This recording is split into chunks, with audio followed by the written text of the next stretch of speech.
One of the projects that I championed, the McNabb Terminal, during my time as councillor and mayor. The planning was at the time to build a $30 million building on that empty parking lot just next to the Piggott building. But sanity prevailed and we built this very efficient McNabb Street Terminal, which is now called the Frank A. Cook Terminal. And one of the innovations that I saw come to fruition was the heated sidewalks. So you don't have to shovel these sidewalks. Unfortunately, I also wanted solar panels on the platforms, but somebody came along and planted them with a green roof. I'm not sure if that makes any sense, but nevertheless, it's functioning very well, and I'm very proud of it. The reason I'm here today is to talk about the LRT and my feeling about how we should proceed with that project. The Hamilton Street Railway and ATU members must operate the LRT. Council has approved the LRT. The federal and provincial governments have agreed to fund the capital costs. So Hamilton will be responsible for annual operating and maintenance costs, which will be in the tens of millions of dollars. And the only way I feel to manage these costs is to operate the LRT ourselves. A private sector company should not be profiting off of our public transit. And for the LRT to be successful, a complete review of management needs to be undertaken, and I propose to do that in my first 100 days in office, should I be lucky enough to be elected mayor of City of Hamilton. We have to address ridership, which has, of course, post-COVID decreased dramatically. We have to address passenger and driver safety and comfort, and operational reliability. So the next mayor of Hamilton needs to have the experience and leadership to make sure that the LRT does not turn into a debacle. And I saw it firsthand during my time in Ottawa as a member of Parliament, how poor planning and a lack of leadership resulted in foreseeable problems with their LRT project. There are real challenges lying ahead with this project, and a serious candidate for mayor has to acknowledge it. It's also important to remember that the City of Hamilton is solely responsible for the operating and maintenance costs, which currently we really don't know what the number is, but I can take a guess based on Ottawa. So one of the ways that we can try to control the costs over O&M is to operate the LRT itself. As mayor, I was proud to support Rapid Ready because in large part it improved Hamilton's transportation network and assumed that the City of Hamilton would operate the LRT. So as mayor, I will be calling for the HSR and ATU members, the Amalgamated Transit Union members, to operate the LRT. Turning over operation of public transit to a private company, in my mind, would be irresponsible. Those are my comments on LRT, and I'd be pleased to take any questions you might have. So I'll start us off with, as mayor, you're saying you're going to review the management structure. What are your thoughts on having the HSRs already separately incorporated as a municipal corporation, having a transit authority oversee the HSR instead of council? That's a very good point, and that falls under the 100 days of review. City of Hamilton is growing. The old City Hall was built in 1960 when we were, I don't know, 200,000 people. The attitudes of council kind of remained in the past. And so we have to look at ourselves as a city, roughly 600, growing to 700,000, 800,000 people through the next generation. And so we have to fix the city. We have to look at the very thing that you just addressed, to see if what's the best way to actually function to make sure that our transit is operating to the greatest efficiency and to the best outcome for its riders. As mayor, how often do you plan to ride the HSR? Well, I have a Presto card in my pocket, and I would propose as mayor, I think I'm the transit mayor because you, Joey, saw me down at the GO station whenever I went to Ottawa to take public transit. I used to tell people it took me 5 minutes to walk to Ottawa because once I walked from my house to the GO station, that took me to Union Station, that took me to Via, that took me to Ottawa. So The other thing I would say about the mayor and moving around is I would also incorporate into the mayor's activities using taxis. In the past, I had a car. I think it's only fair to say that if we're trying to encourage transit, that the mayor should be seen as a transit user. I did ride my bicycle a few times. Someone's relieved me of that, so I might have to get a new one. But the fact is, it's an important question. We have to lead by example.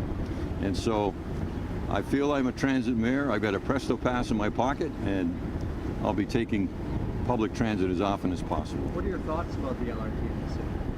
What my thoughts? Yeah. Well, everyone knows where I stood on the LRT project, but I am a realist. And council has voted to move forward with the LRT. And even if the strong mayor thing came into play, there would still not be, I think there were 4 opposing votes, so that wouldn't be enough under on a strong mayor scenario to abolish it. We don't need to think about abolishing LRT. It's in council's hands. We need to move forward. And you know, I had the same problem with the stadium. I didn't want the stadium in that location. It should have been in Confederation Park. That was the hand that I was dealt. We got the stadium built, and mainly, I'm so happy about this, there was not one new residential tax dollar that went into the construction of Tim Horton Field. And so we have to apply the same rigorous overview of funding and costs for our LRT, and that's why I'm insisting that we operate it locally. That's not the way it's being operated in Ottawa currently. And the operating group, RTG, Rideau Transit Group, are currently suing the city of Ottawa for $189 million. So bad things happen. I observed it in my years as a member of parliament, and I don't want to have it happen again in my city. Do you think it can be different from city to city, sir? Like, you know, in Waterloo, I don't know if you've checked out their operations and how it's going there. Is that the polar opposite of Ottawa, or do they have their share of challenges as well? Well, you're correct in saying that every city is different, and so we have differences. And in the case of Ottawa, obviously transit had a focus, which was all of those bodies going to Parliament Hill from all around the Ottawa area. Kitchener-Waterloo, once again, different, almost an interurban style of operation in the broader view. But in Hamilton, LRT is going to be a component of a larger transit plan, and we need to make sure that it operates properly and we don't run into the problems that Ottawa did. So what I would say in relation to Ottawa, they had 2 sinkholes. Nobody knew. And all of those things added to the cost and the delays, and probably the worst thing that happened in Ottawa was the mayor was not forthcoming with all of the information that the public needed to know and that council needed to know, and especially because Mayor Watson seemed to be insistent on getting it built as quickly as possible so that they could do the photo op, the ribbon cutting and all that. And I believe if you look at the inquiry testimony, you'll see that that was one of the problems that led to the subsequent shutdowns and so on. The other thing, of course, with our ATU and our HSR drivers is they have a different group of drivers on their LRT in Ottawa. But what they had to do, it kept breaking down, so they had laid off a number of drivers. They had to bring those drivers back to drive the buses that were going to pick up the slack when the LRT shuts down. Well, the LRT drivers could well be HSR drivers. And so you would also have an available group of people trained to drive city buses, which is not the case in Ottawa. Did I hear you say, sir, are you in favor of a transit commission or a transit authority, or is it just one? I'm in favor of reviewing all possibilities to ensure a good outcome for the city of Hamilton and especially their taxpayers. So let's choose a scenario from this transit terminal here, and I want to go to Redeemer University College. I can take a 34 bus from here to Lancaster Loop, but I have to stop at the Ancaster border because that bus cannot go to Redeemer College without triggering area rating. So we are unique in Canada that we don't run a bus directly to a university because of area rating. What is your position on area rating? Area rating is a cash grab. There are so many places in the suburbs and the rural and agricultural areas, take Carluke as an example, there'll never be an HSR bus as far as I can see there.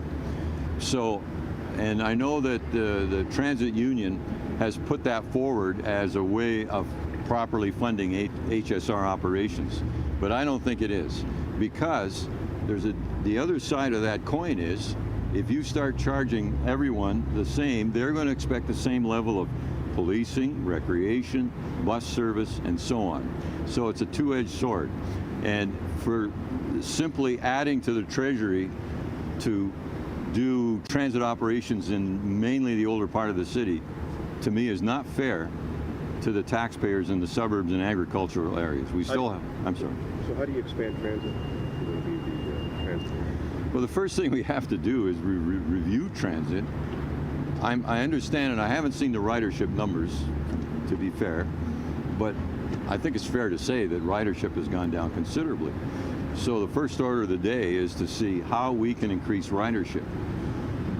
We hardly even promote ridership in one sense. Other cities do, but maybe the occasion is, I'll tell you an old railway story. There was a terrible train wreck in Texas somewhere of a passenger train.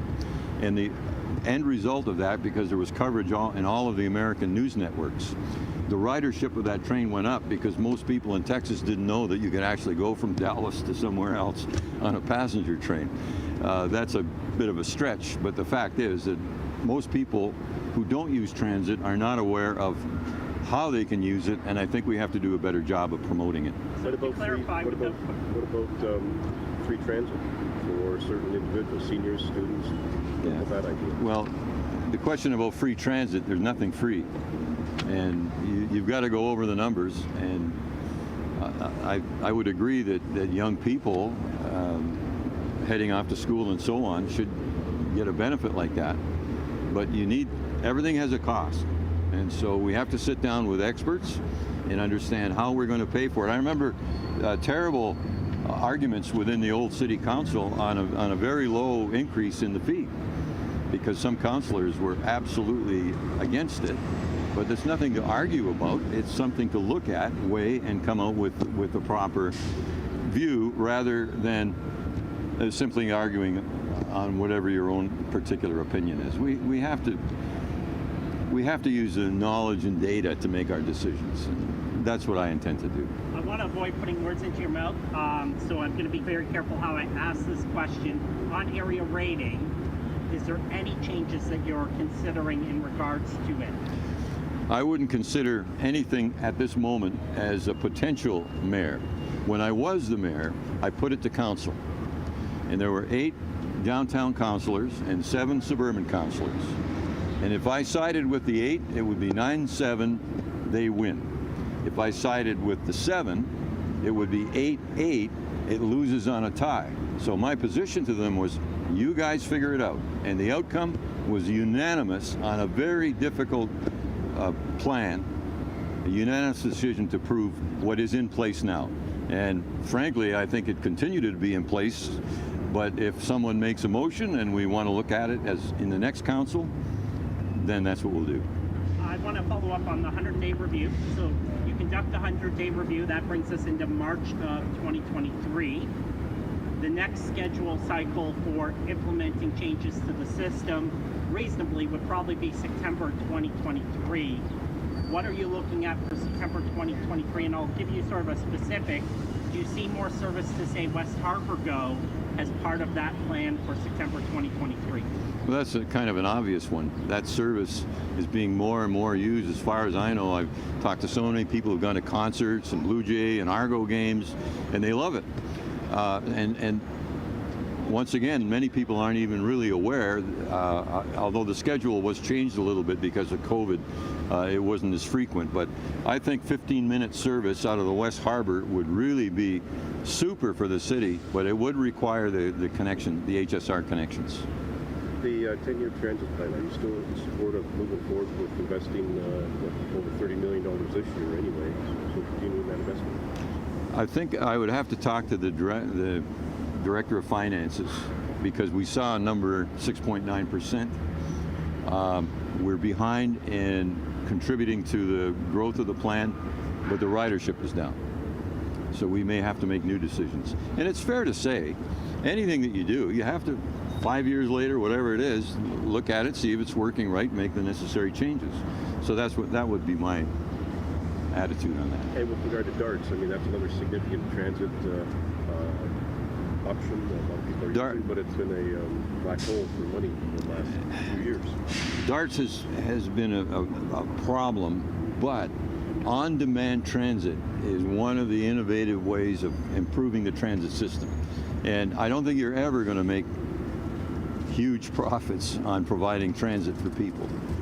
Because in one sense you would say, well, how much money did the Queen Elizabeth Highway make last year? And the answer is none, but it promoted growth along the sides of it. So that's the kind of consideration that political leaders have to make, is how much are we willing to do, and what's the cost and what's the benefit? And we have to look at all of that rather than just simply off the top of our head say we're going to build this many houses or we're going to have that many rides. We don't know that. We have to work it out. So we still have our 10-year plan of transit improvements going ahead.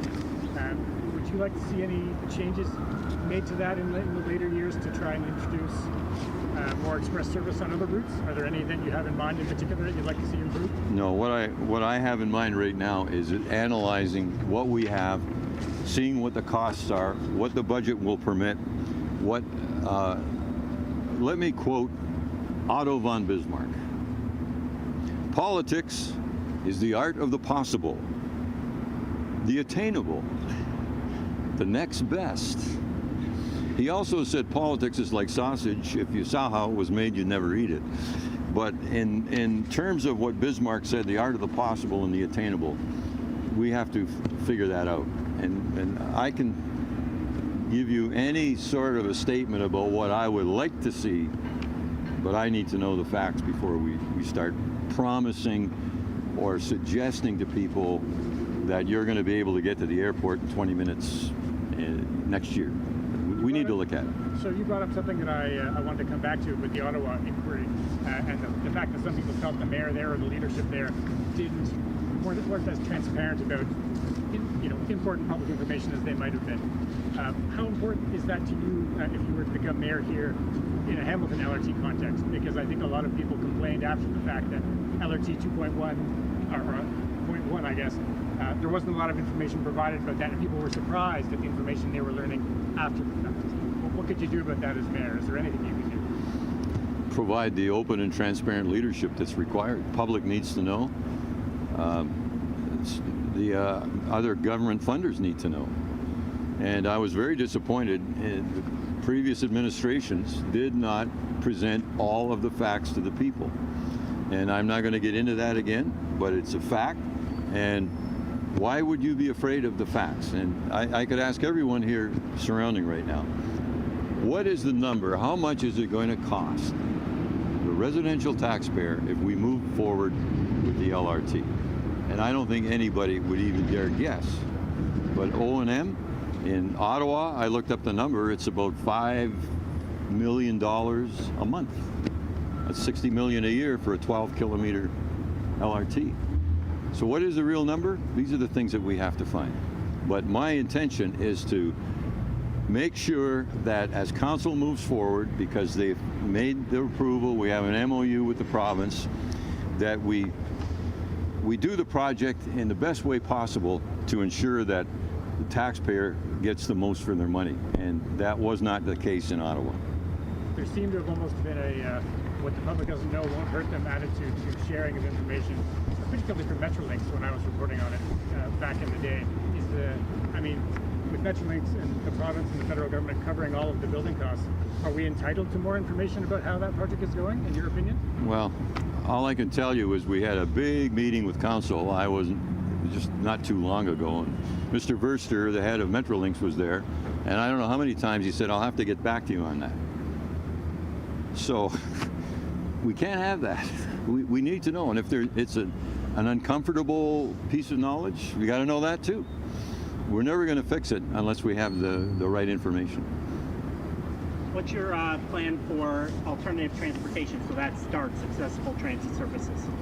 Well, that's a part of the 100-day review. We need to find out what's going on, how we can make it better. There was a situation earlier that we saw with regard to the mechanical safety of some of the vehicles, and that came out as a bit of a surprise. So I think there's a lot that we need to know, and a lot of that has to do with the way it's managed. You know, so you can't have silos of empires of management groups not discussing with each other and through the through the council. So with your 100-day review, who would be involved in it? What is going to be their mandate? And how will the public engage with this review? Well, I'll keep it simple. The council has one employee, the city manager. City manager, we have to sit down together, determine strengths and weaknesses, and then determine a path forward. And that's where it would begin. Okay? Well, thanks very much, everybody.